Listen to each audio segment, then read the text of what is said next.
Hello friend hello friend, welcome to my YouTube channel Knowledge place.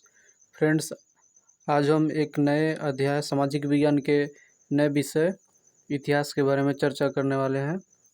तो friends, पहले हम लोग इतिहास के बारे में जान लें कि इतिहास उसे कहते हैं, यानी कि इतिहास में हम लोग अतीत के बारे में अध्ययन करते हैं, यानी कि जो हमारे पास्ट में जो भी चीज़ें बीत चुकी हैं उसके बारे में जानकारी प्राप्त करना, अध्ययन करना ही इतिहास कहलाता है। इतिहास को बात करें तो इतिहास को 3 भागों में बांटा गया है। पहला अगर बोला जाए तो प्राचीन इतिहास, जिसे एंशिएंट हिस्ट्री भी कहा जाता है, जबकि दूसरा बात करें तो मध्यकालीन इतिहास,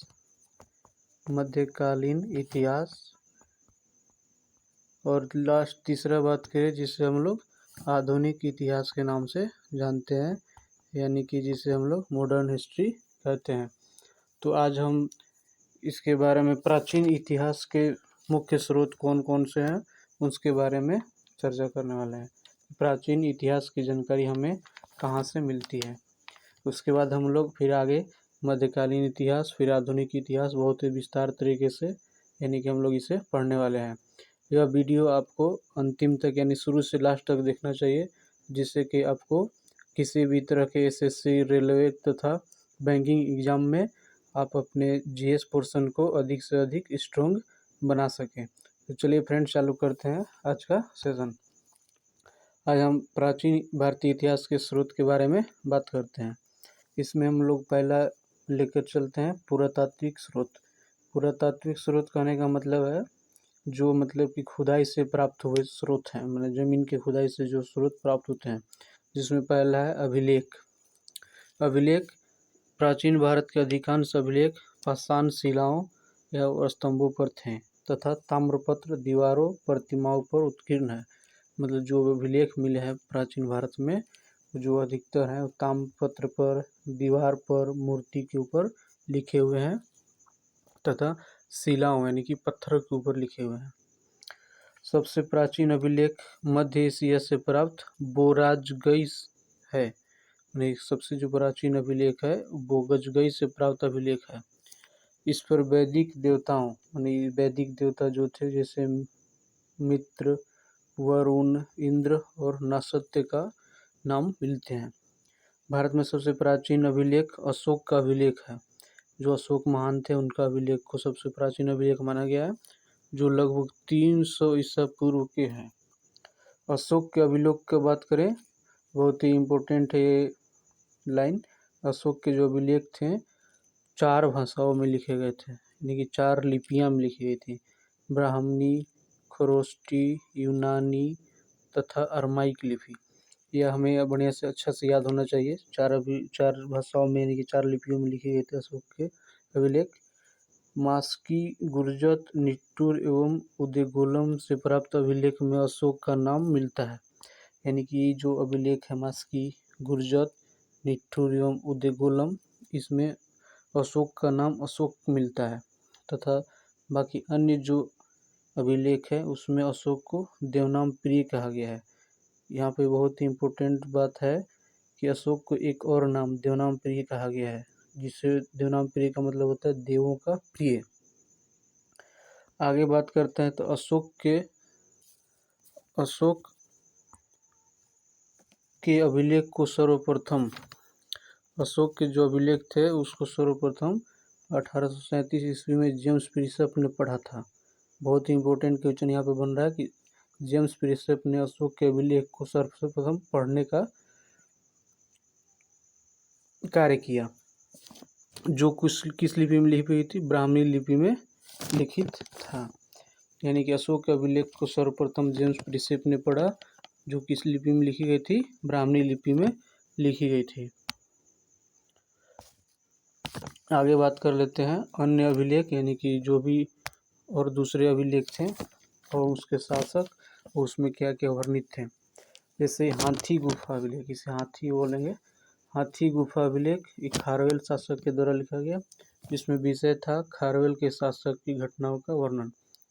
जूनागढ़ अभिलेख रुद्रादामन, यानी कि रुद्रादामन शासक के द्वारा जूनागढ़ अभिलेख लिखवाया गया। जिसमें रुद्रादामन के विजय, व्यक्तिगत एवं प्रीति का विचार विभक्त किया गया था। तीसरा अभिलेख है नासिक अभिलेख, जिसे गौतम बलसूरी के द्वारा अभिलेखित कराया गया। विषय था सातवाहन कालीन घटना का विवरण। चौथे स्तंभ की बात करें तो प्रयाग स्तंभ लेख, जिसे समुद्रगुप्त शासक के द्वारा स्तंभित किया गया, विजय और नीतियों का विवरण जिसमें दिया गया। यहाँ से हम लोग को ये समझना है कि क्वेश्चन कहाँ से बनता है।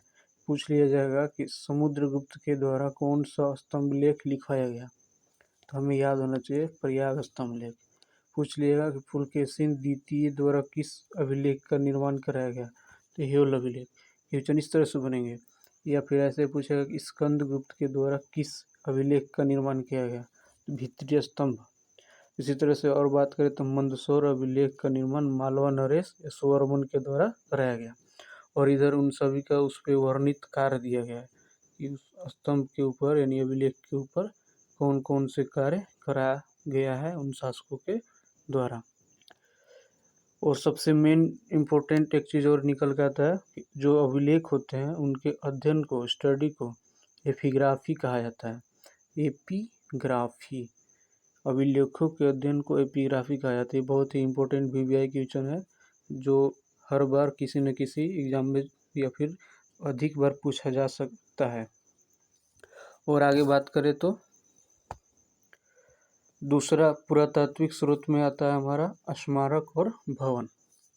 स्मारक और भवन से जनता की आध्यात्मिक और धर्मनिष्ठा, मानी उस समय जो लोग रहते थे उनके आध्यात्मिक क्या था, लोग कैसे धर्म को मानते थे, इस सब का ज्ञान प्राप्त होता है। हड़प्पा और मोहनजोदड़ो के खुदाई से 5500 साल पुराने सैंधव सभा का पता चलता है। मतलब जो सैंधव सभा थी लगभग 55 साल पुरानी थी। देश में लोहे का प्रयोग 1000 ईस्वी पूर्व के लगभग प्रारंभ हो गया था।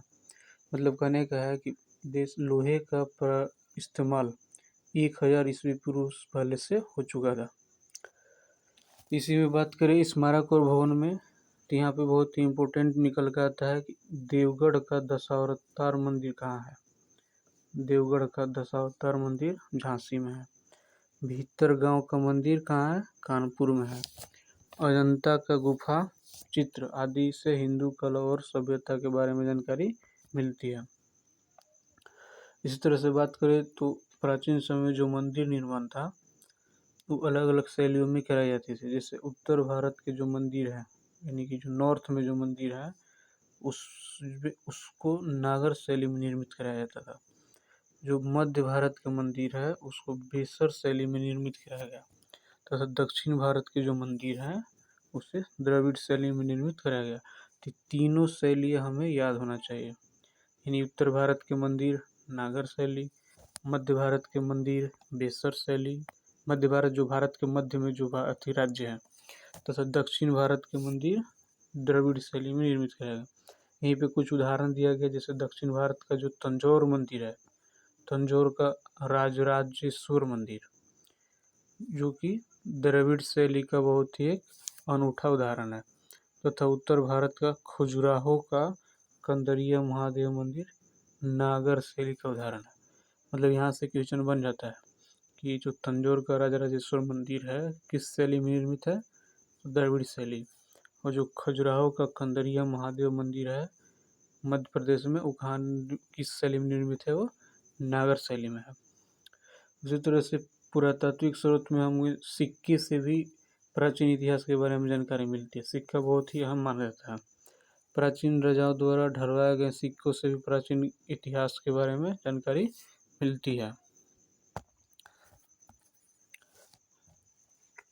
206 ईसा पूर्व से 300 ईसा पूर्व तक की जानकारी सिक्कों से प्राप्त होता है। पुराने सिक्के तांबे का, चांदी, सोना तथा सीसा धातु के बनते थे। मतलब प्राचीन समय में जो सिक्के थे चांदी, सोना या फिर सीसा धातु से बनाए जाते थे। इन सिक्कों को आहत कहा जाता था। बहुत ही मोस्ट इम्पोर्टेंट ये लाइन है, पूछा जाएगा कि प्राचीनतम सिक्के को किस नाम से जाना जाता था, तो आहत सिक्के के नाम से जाना जाता था। सबसे अधिक सिक्के मौर्योत्तर काल में, यानी कि जो मौर्यन पीरियड होगा, पोस्ट मौर्यन पीरियड, उसमें सबसे अधिक सिक्के चले, जो किस चीज़ के बने थे, सोना चांदी तथा शीशे से बने थे। उसके बाद बात करें तो सातवाहनों ने शीशे तथा गुप्त शासकों ने सोने के सर्वाधिक सिक्के चलाए थे। मतलब यहाँ पे क्वेश्चन निकल के आता है कि सर्वाधिक सोने के सिक्के चलाने वाले कौन शासक थे, तो गुप्त शासक थे। सर्वाधिक शीशे का सिक्के चलाने वाले कौन शासक थे, तो सातवाहन शासक थे। इसी तरह से बात करें तो सर्वप्रथम सिक्के पर लेख, मैंने सिक्के पर खुदाई नक्काशी कराने का कार्य यवन शासकों ने कराया। यवन सिक्के पर मैंने लिखवाने का कार्य। फिर यहाँ पर एक बहुत ही इंपॉर्टेंट क्वेश्चन निकल कर आता है कि जो सिक्का होता है उसके अध्ययन को क्या बोलते हैं, तो सॉरी, सिक्के के अध्ययन को बोलते हैं न्यूमिस्मेटिक। न्यूमिस्मेटिक बोला जाता है, ये एपिग्राफी नहीं होगा। सिक्के के अध्ययन को न्यूमिस्मेटिक बोला जाता है। तो सिक्के के अध्ययन को हम लोग क्या बोलेंगे, न्यूमिस्मेटिक। ये लिखने में गलती हो गया फ्रेंड।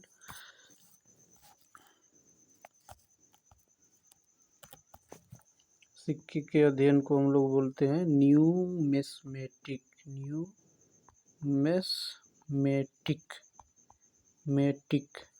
न्यूमिस्मेटिक सिक्के के अध्ययन को बोलते हैं न्यूमिस्मेटिक। और आगे बात कर लेते हैं मूर्ति निर्माण, यानी मूर्तियां से भी हमें प्राचीन इतिहास के बारे में जानकारी मिलती है। मूर्तियों के निर्माण सर्वप्रथम कुषाण काल से हुआ। और मथुरा कला, मूर्ति निर्माण के भी अलग कलाएं थी, जैसे कि मथुरा कला जो कि स्वदेशी कला थी। चित्रकला से भी, यानी कि जो गुफाओं के ऊपर चित्र बनाए जाते थे, उससे भी प्राचीन इतिहास के बारे में जानकारी मिलती है। जैसे कि अजंता की गुफा में जो चित्रकला देखने को मिलता है। मोहरे, जो प्राचीन समय में जो मोहरे बनती थी, उससे भी प्राचीन इतिहास के बारे में जानकारी मिलती है। मोहरे से व्यापारिक, धार्मिक, आर्थिक जीवन के बारे में जानकारी प्राप्त होती है। मैंने जो मोहरे होते हैं उससे प्राचीन समय में लोग कैसे व्यापार करते थे, उस धार्मिक स्थिति क्या थी, आर्थिक स्थिति क्या थी, उस सब के बारे में जानकारी हमें मिलती है। चलिए आगे बात कर लेते हैं। पुरातात्विक स्रोत के बाद हम लोग आगे बात करते हैं कि प्राचीन इतिहास की जानकारी हमें और किस स्रोत से मिलता है। तो और स्रोत है साहित्यिक स्रोत, यानी साहित्य, लिटरेचर से। इसमें हमारा मेन आ जाता है वेद। वेदों के द्वारा हमें प्राचीन आर्यों के सामाजिक, आर्थिक, धार्मिक एवं राजनीतिक जीवन के बारे में पर्याप्त जानकारी मिलती है। मैंने वेद से हमें जो आर्य रहते थे, निवास करते थे, उसके सामाजिक, आर्थिक, धार्मिक एवं राजनीतिक जीवन के बारे में जानकारी मिलती है। इसमें हम लोग अच्छे से पढ़ने वाले हैं वेद के बारे में। वेदों की कुल संख्या कितनी है, 4। ये हमें अच्छे से याद होना चाहिए। वेदों की कुल संख्या कितनी है, 4। ऋग्वेद, यजुर्वेद, सामवेद अथवा अथर्ववेद। इसमें हम लोग पहला बात करने वाले हैं ऋग्वेद के बारे में। फ्रेंड्स, ये जो ऋग्वेद है, यजुर्वेद, सामवेद, अथर्ववेद, इसके बारे में बहुत ही अच्छे से जानकारी होना चाहिए अगर आप किसी भी एग्जाम की प्रिपरेशन कर रहे हैं तो। ऋग्वेद 1500 ईसा पूर्व से 1000 ईसा पूर्व सबसे प्राचीन वेद माना गया। सबसे प्राचीन वेद कौन सा, ऋग्वेद। इसे याद कर लेना चाहिए, सबसे प्राचीन वेद ऋग्वेद। यह एक ऐसा वेद है जो ऋचाओं, यानी कि रचनाओं में बद्ध है, मैंने रचनाओं में लिखा गया है। इसमें कुल 10 मंडल, 1028 सूक्त, 10,580 रचनाएं हैं। ये बहुत इंपॉर्टेंट है। कुल मंडलों की संख्या 10, कुल सूक्तों की संख्या 1028, टोटल रचनाएं 10,580। और इसके बाद वेद को, यानी कि ऋग्वेद को पढ़ने वाले जो ऋषि होते हैं उनको होत्री कहा जाता है। मोस्ट इम्पोर्टेंट क्वेश्चन है। ऋग्वेद को जो पढ़ने वाले व्यक्ति होते हैं, जो ऋषि होते हैं, उसको होत्री कहा गया है। ऋग्वेद का पहला और 10वां मंडल सबसे अंतिम जोड़ा गया, यानी कि जो ऋग्वेद है उसका पहला और जो अंतिम है मंडल, यानी कि 10वां मंडल, उसे सबसे अंतिम में जोड़ा गया। तो यहाँ तक ठीक है। इसके बाद आगे बढ़ते हैं। ऋग्वेद के तीसरे मंडल में बहुत इंपॉर्टेंट है, सूर्य देवता को समर्पित गायत्री मंत्र मौजूद है। यहाँ पे क्वेश्चन बनता है कि गायत्री मंत्र किस वेद में है, तो ऋग्वेद में है। ऋग्वेद के किस मंडल में है, तो तीसरे मंडल में है। गायत्री मंत्र किस देवता को समर्पित है, तो सूर्य देवता को समर्पित है। आगे बात करें तो 9वें मंडल में सोम देवता का उल्लेख है तथा 10वां मंडल चातुर्वर्ण यानी कि वर्ण व्यवस्था को बताया गया है, यानी कि चातुर्वर्ण समाज को बताया गया है। इसी तरह से ऋग्वेद के दो ग्रंथ, दो ब्राह्मण ग्रंथ हैं, ऐतरेय एवं कौशिकी। ऐतरेय एवं कौशिकी, जिसको कौशिकी को शाक्यायन भी कहा जाता है, यानी कि दो ग्रंथ ऐतरेय कौशिकी ऋग्वेद के ब्राह्मण ग्रंथ हैं। मोस्ट इम्पोर्टेंट क्वेश्चन, ऋग्वेद को यूनेस्को द्वारा विश्व मानव धरोहर में शामिल किया गया है। यहाँ से क्वेश्चन बनेगा कि निम्नलिखित 4 वेदों में से किसे यूनेस्को द्वारा विश्व मानव धरोहर में शामिल किया गया, तो हमारा आंसर क्या मिलेगा, ऋग्वेद। इसी तरह से हम लोग आगे बात कर लेते हैं यजुर्वेद के बारे में। दूसरा वेद यजुर्वेद के बारे में, इसमें यज्ञों के नियमों विधानों के बारे में बताया गया, यज्ञ करने का नियम, यज्ञ करने का जो विधि है वो कैसा होना चाहिए। इसीलिए इसे हम लोग क्या बोलते हैं, कर्मकांडीय वेद, यानी कि जो कार्य करने का जो तरीका है, यज्ञ में जो कार्य करने का तरीका है, यजुर्वेद के माध्यम से हमें मिलता है। यजुर्वेद को पद गद दोनों में मतलब लिखा गया, पद में और गद में, और इसके 2 भाग हैं, शुक्ल यजुर्वेद, कृष्ण यजुर्वेद। शुक्ल यजुर्वेद को केवल पद में, जबकि कृष्ण यजुर्वेद को पद तथा गद दोनों में। यहाँ पे समझने की जरूरत है कि यजुर्वेद को 2 पार्ट में बांटा गया, शुक्ल यजुर्वेद, कृष्ण यजुर्वेद। और जो शुक्ल यजुर्वेद है वो केवल पद में लिखा गया है, जबकि कृष्ण यजुर्वेद है वो पद और गद दोनों में लिखा गया है। यजुर्वेद के मंत्रों का उच्चारण करने वाला पुरोहित, बहुत ही मोस्ट इम्पोर्टेंट क्वेश्चन, यानी कि यजुर्वेद को जो उच्चारण करते हैं, बोलते हैं, उनके हम लोग बोलते हैं अधर्यु। अधर्यु, अधर्यु कहा जाता है, अधर्यु ये बोलेंगे।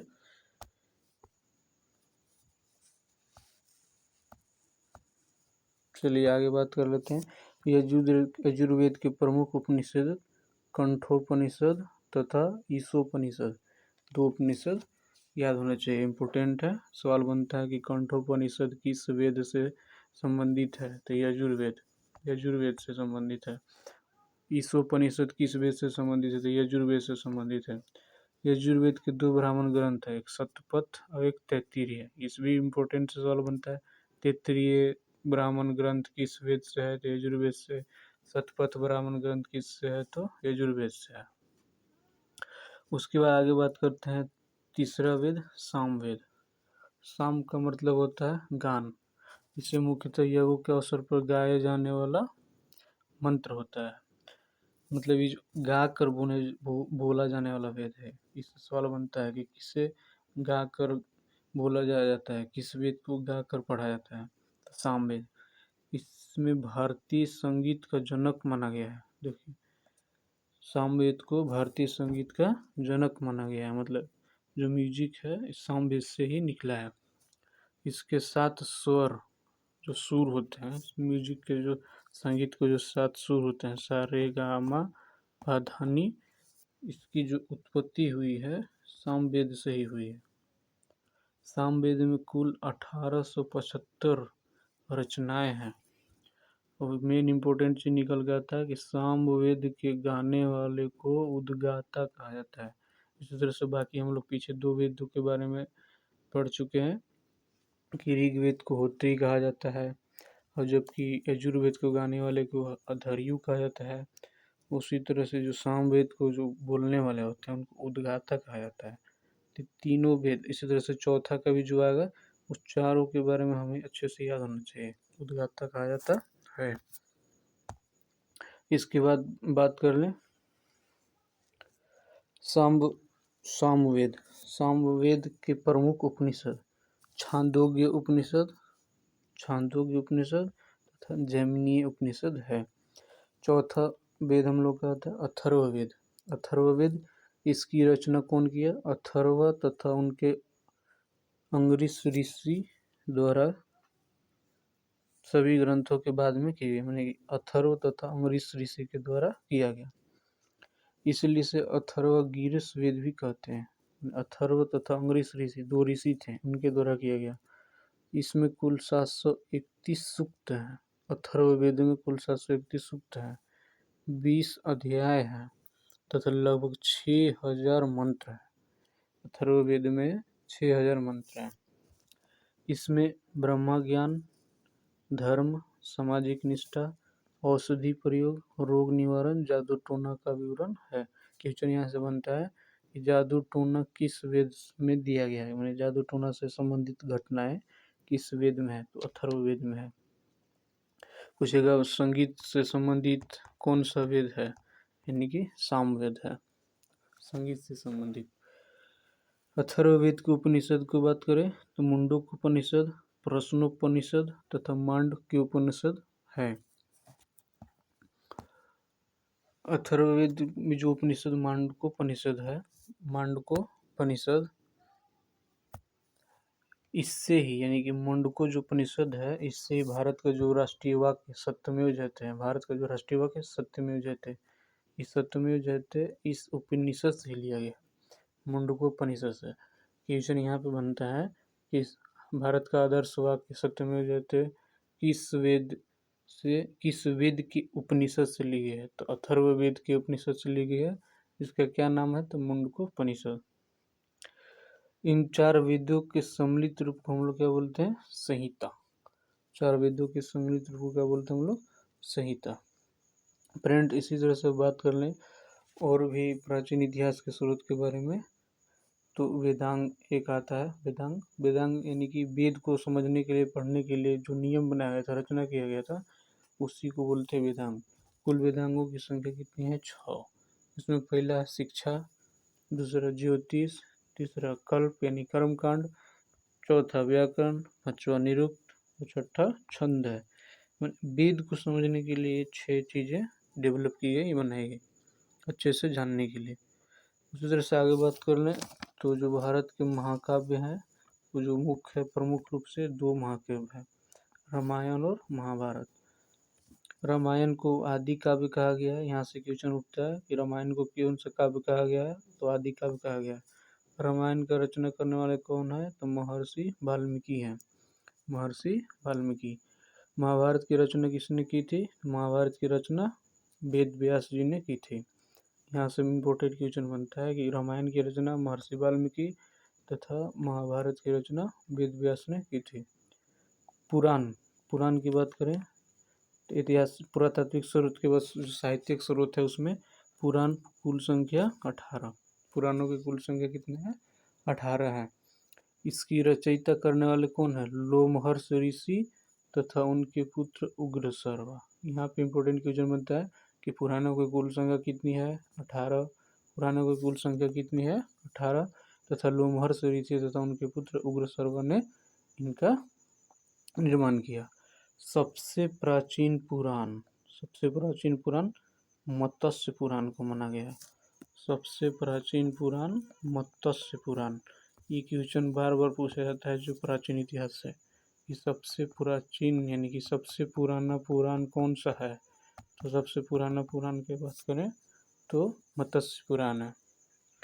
तो फ्रेंड्स, ये था आज के सेशन में प्राचीन इतिहास के प्रमुख स्रोतों के बारे में। फ्रेंड्स, वीडियो को शुरू से लेकर अंत तक जरूर देखें और अपने कॉपी में बीच में वीडियो को पॉज करके जहाँ पे आप नोट करना चाहते हैं, लिखना चाहते हैं, वहाँ पे आप लिख सकते हैं। ये बहुत ही इम्पोर्टेंट है, जिससे कि आप अपने जीएस पोर्शन को, यानी कि जो जनरल नॉलेज का जो पोर्शन होता है, जो इतिहास का जो भाग होता है, उसे आप बहुत ही बेस्ट कर सकते हैं, जिससे आप आने वाला किसी भी एग्ज़ाम में क्वेश्चन को सही सही अटेम्प्ट कर पाएंगे। वीडियो को पॉज करके आप अपने कॉपी में इसे नोट डाउन कर सकते हैं।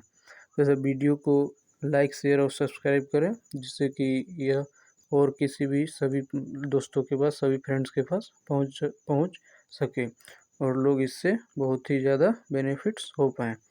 वीडियो को लाइक शेयर और सब्सक्राइब करना ना भूलें, जिससे कि मैं और मोटिवेट होकर आने वाले समय में और वीडियो बना सकूं। जय हिंद।